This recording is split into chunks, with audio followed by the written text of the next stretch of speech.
તો સ્થાનિક સ્વરાજની ચૂંટણી જંગમાં ભાજપની કવાયત તેજ થઈ છે। નાયબ મુખ્યમંત્રી હર્ષભાઈ સંઘવીનો અમદાવાદમાં ચૂંટણી પ્રચાર ઇન્ડિયા કોલોની મધ્યસ્થ કાર્યાલય ખાતે જનસભાને સંબોધન કર્યું છે અને નાયબ મુખ્યમંત્રી હર્ષભાઈએ કહ્યું કે હું ભાજપના ઉમેદવારોને શુભેચ્છા આપવા આવ્યો છું। ભાજપ કાર્યકર્તા દિવસ રાત જોયા વગર લોકોની સેવા કરે છે। ભાજપનો કાર્યકર્તા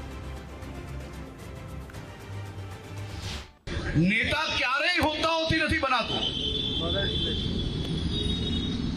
नेता त्यारे ज बनाय जारे तमारा विस्तारमां आवता नागरिकोना दुखमां तमे एमनो अवाज बनीने उभा रहो अने तेमनी समस्याओनुं निराकरण लावीने तेमने दुखमांथी बहार लाववानुं कार्य करो।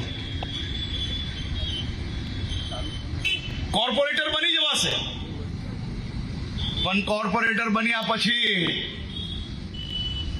रात्रे 2 वाग्या के 4 वाग्या छे ने फोन आव्यो तो आटला वागे मने फोन कराय ए शब्द ने लाइन भूली जजो। पोताना विस्तारमां त्याना सामान्य नागरिक ने अर्धी रात्रे गमे तेवी तकलीफ होय, ए नानामां नानी तकलीफ होय, ए नागरिक ने 24 कलाक तमने फोन करवानी छूट होय छे अने हसता मोड़े एनो फोन उचकीने एनी सेवा करवानो संकल्प आपणे सौए साथे मळीने लीधो छे। तो मने पूरो विश्वास छे के आ भारतीय जनता पार्टीना 4 उमेदवार जो आ वखते एक बी उमेदवार आम तेम ना थवो जोईए,